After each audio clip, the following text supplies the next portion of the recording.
सरळ सरळ तुम्हाला एक प्रश्न विचारतो पहिला, की प्रागतिक चळवळीमध्ये एक होतकरू तरुण म्हणून कार्य करताना आपलं भविष्य आणि चळवळीचं भविष्य, वैयक्तिक पातळीवरती आपलं भविष्य आणि चळवळीचं भविष्य याच्याकडे पाहताना या टप्प्यावरती आज आपली काय भूमिका असेल, काय मत आज आपण व्यक्त कराल त्याविषयी?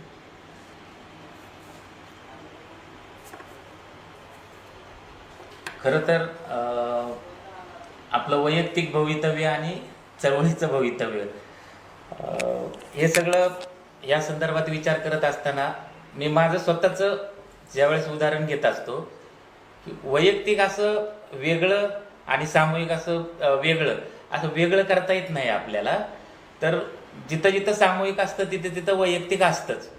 त्याच्यामुळं मी सुद्धा ज्यावेळेस चळवळीचं काम करायला सुरुवात केली तर पानमळ्यासारख्या झोपडपट्टीमध्ये माझा जन्म झाला आणि अगदी 8x8ची आमची खोली, त्याच्यामध्ये आम्ही 5 भाऊ आणि आई वडील, म्हणजे आमच्या कुटुंबातला शिक्षण घेतलेला मी एकटाच.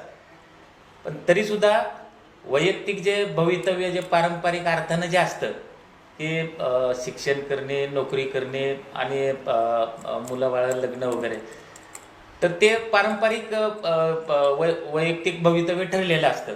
परंतु ते पारंपरिक भवितव्य सोडून ज्यावेळेस माझ्यासारखा चळवळीतला नंतर झालो, परंतु सुरुवातीच्या कालखंडामध्येच माझी एक अशी धारणा असायची, असं वाटायचं मला की जसे सर्वजण आयुष्यामध्ये येतात, जन्म घेतात आणि मृत्यू पावतात, ते कॉमन आयुष्य मला जगायचं नाही. तर मला असं वेगळं काहीतरी माझ्या आयुष्यामध्ये काम करायचं आहे की जेणेकरून माझ्या कामामुळं इतरांना काहीतरी आधार मिळाला पाहिजे, काहीतरी फायदा मिळाला पाहिजे जगण्याचा. पण काय करावं असं सुचत नसायचं आणि ते सुचत नसताना फक्त काहीतरी करायचं वेगळं इथपर्यंत होतं. मग साधारणतः 97-98 साल आठवत नाही, दलित आदिवासी ग्रामीण संयुक्त साहित्य संमेलन सटाण्याला झालं होतं. त्या 2 दिवसाचं साहित्य संमेलन मी पूर्ण लक्षपूर्वक 2 दिवस ऐकलं आणि त्यावेळेस ठरवलं की आपल्याला आपल्या जगण्याची आयुष्याची दिशा मिळालेली आहे आणि ह्या दिशामध्ये आपल्याला वैयक्तिक भवितव्य तर असणारच आहे, परंतु सामूहिक भवितव्य सुद्धा आपल्याला घडवायचं आहे समूहाचं.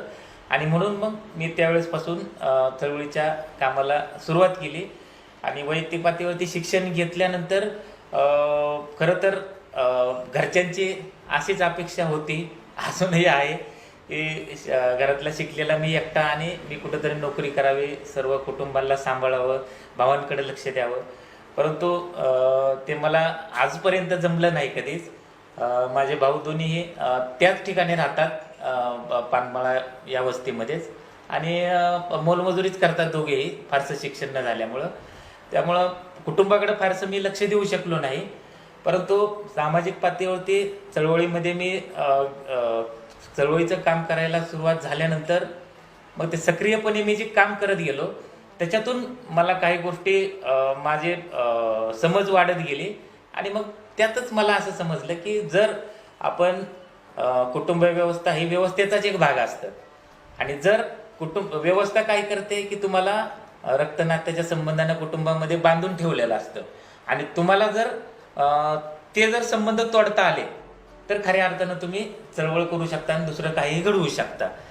आणि म्हणून मी घरची आर्थिक परिस्थिती, आईवडिलांच्या इच्छा अपेक्षा अशा सगळ्या असताना त्या चळवळीमध्ये आल्यानंतर त्या सगळ्या अक्षरशः म्हणजे त्या तोडलेल्याच आहेत.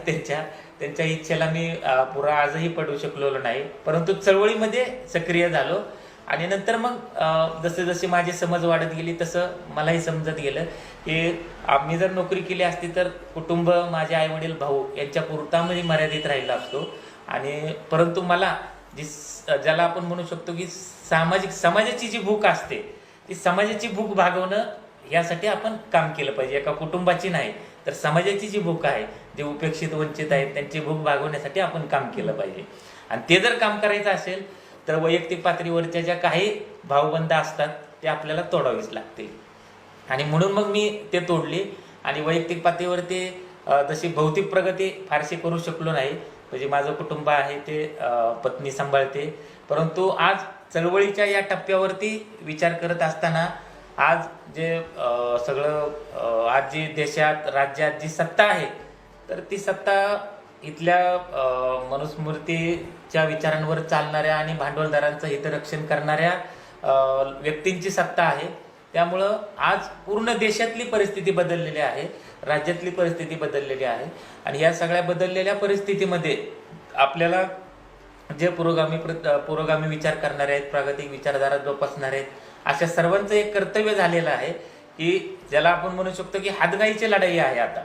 तर त्या हातगाईच्या लढाईमध्ये आपल्याला आपली सर्व प्रकारची हत्यारं घेऊन आत्ताच्या ह्या लढाईमध्ये सामूहिक हितासाठी आणि चळवळीच्या भवितव्यासाठी उतरणं, लढाईसाठी हे कर्मप्राप्त सर्वांसाठी झालेलं आहे. स्वाभाविकपणे आपण जे सॅक्रिफाईस केलेलं आहे आणि वैयक्तिक आयुष्याचं कल्याण योजण्यापेक्षा प्रागतिक चळवळीचं आपण कल्याण योजलेलं आहे. मला कॉम्रेड हा प्रश्न विचारायचा आहे की तुमच्या शैक्षणिक जीवनामध्ये जेव्हा एका बाजूला आपलं वैयक्तिक भविष्य घडवण्याचं एक ध्येय होतं आणि त्याच वेळेला सामाजिक जीवनाचा हा मार्क्सवाद, फुले आंबेडकरवादाच्या माध्यमातून तुमचा जो सामाजिक जाणीव घडवण्याचा, स्वतःची सामाजिक जाणीव बनवण्याचा जो प्रयास होता, त्यामध्ये वैयक्तिक आयुष्य घडवण्यापेक्षा सामाजिक जीवनाचं एक भवितव्य घडवावं ही भूमिका येण्याचा असा एखादा प्रसंग आहे का की जो प्रसंग तुम्हाला प्रेरणादायक ठरला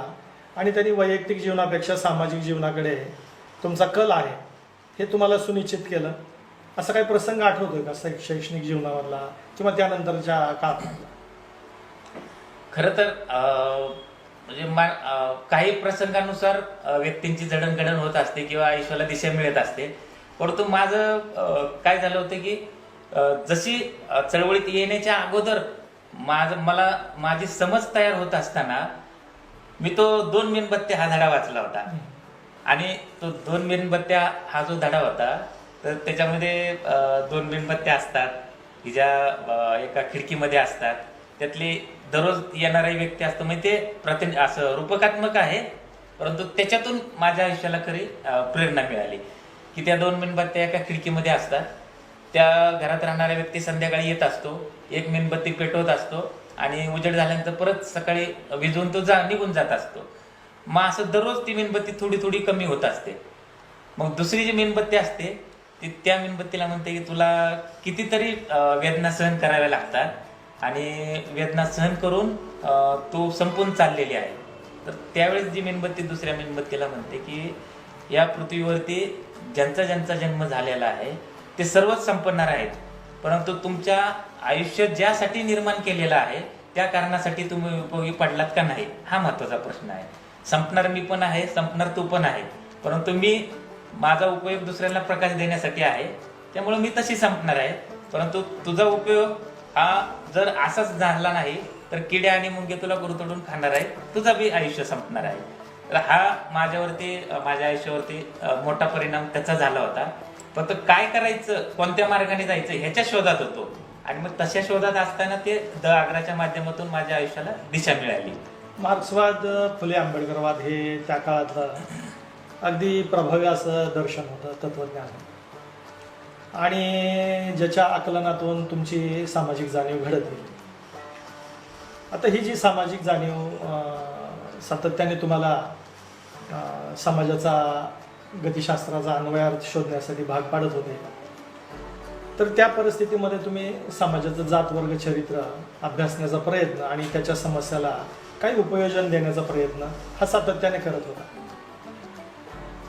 त्या चळवळीमध्ये ज्याच्यामध्ये तुम्हाला माफवानी तुमची सामाजिक जाणीव घडवली, त्या चळवळीविषयी आज पाठीमागे वळून पाहताना काय भाष्य करू शकता का?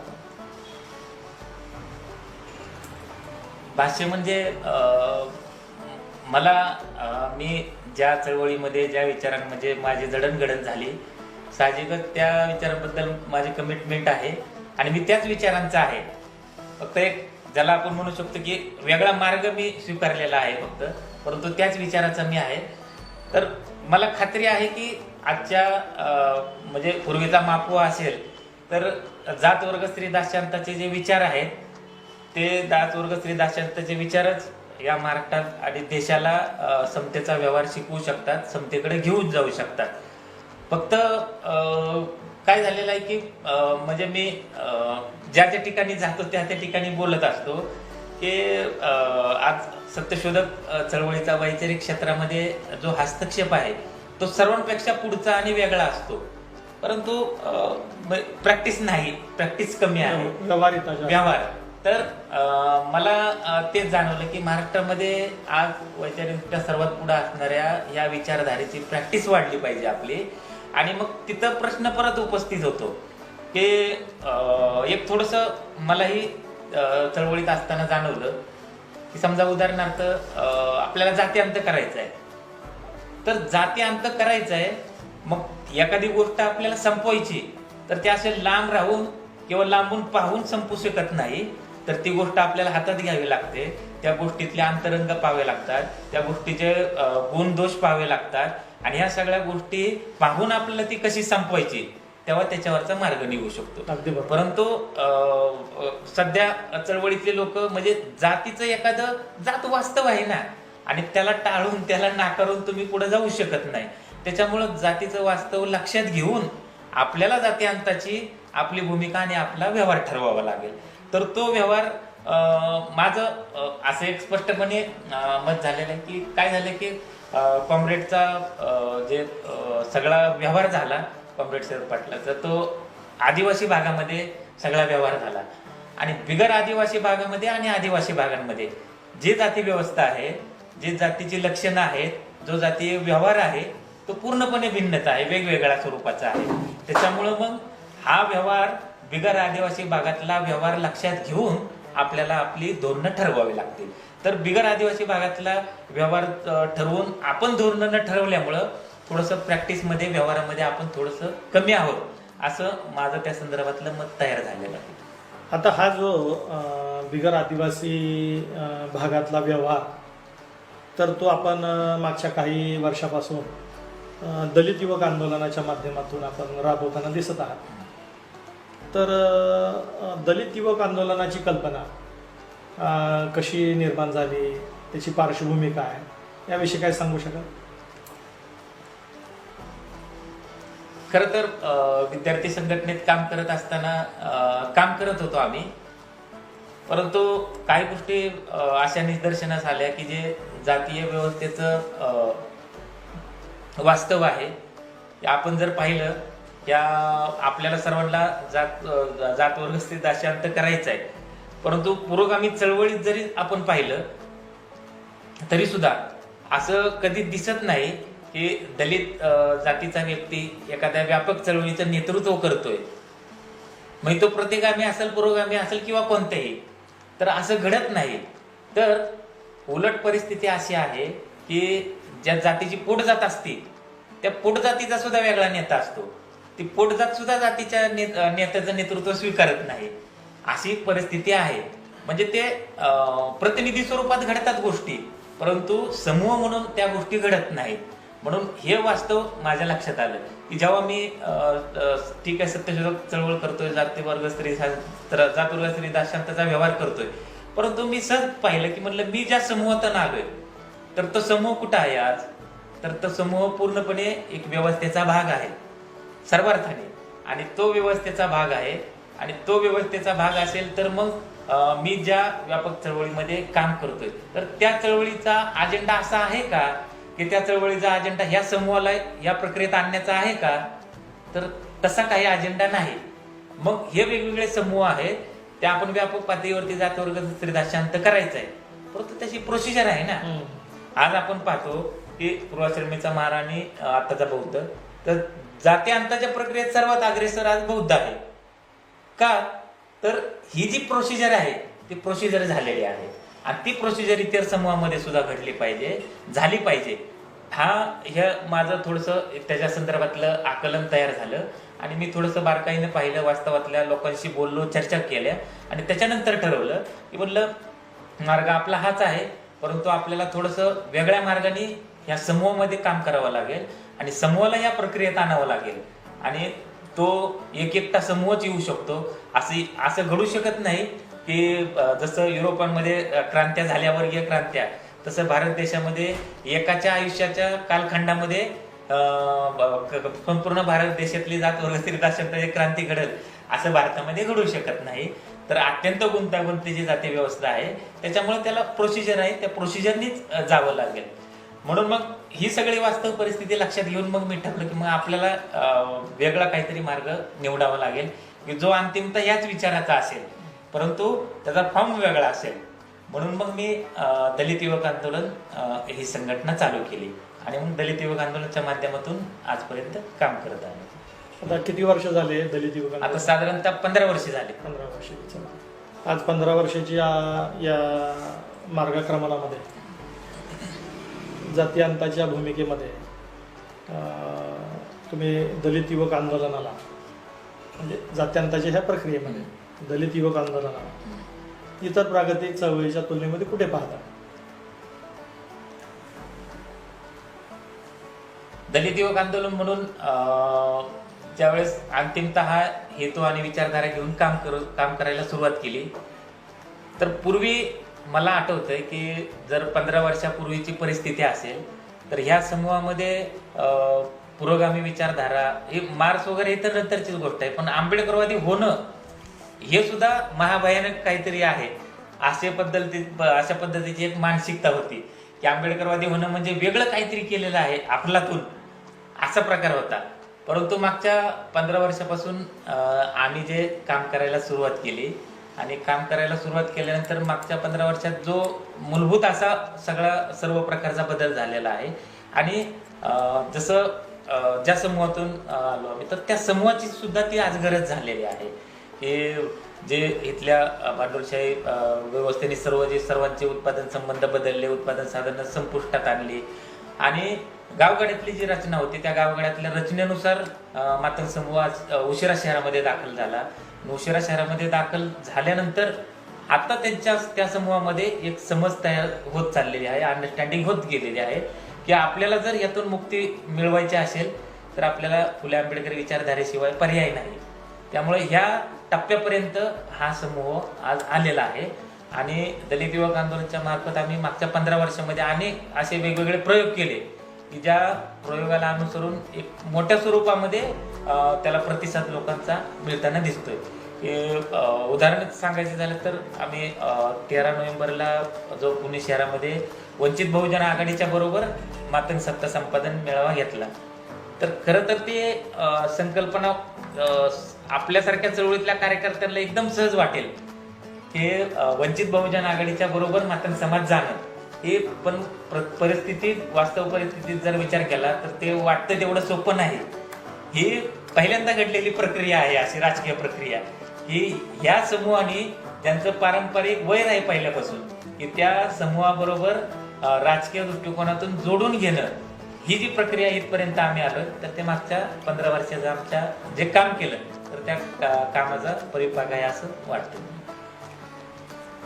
कॉम्रेड सचिन बगाडे, आपण दलित युवक आंदोलनाच्या माध्यमातून सातत्याने जो फॉल्स कॉन्शियसनेस आहे तो फॉल्स कॉन्शियसनेस नष्ट करून एक सर्वहाराचा कॉन्शियसनेस निर्माण करण्यासाठी प्रयत्नशील आहात. परंपरागत महार आणि माग या दोन जातीमध्ये जे वैमनस्य आहे त्या वैमनस्याला प्रतिगामी चळवळी सातत्याने खतपाणी घालते. त्या पार्श्वभूमीवरती आपण एक 15 वर्षामध्ये मोठं काम केलेलं आहे आणि आज तुम्ही राजकीय जोडणी यापर्यंत आला की आपल्या एकूण 15 वर्षाच्या प्रयत्नाचं फळ आहे. तर या आपल्या आंदोलनाला उत्तरोत्तर आपल्या आंदोलनाची वृद्धी व्हावी आणि त्याला सुयश चिंतो आणि थांबतो. धन्यवाद.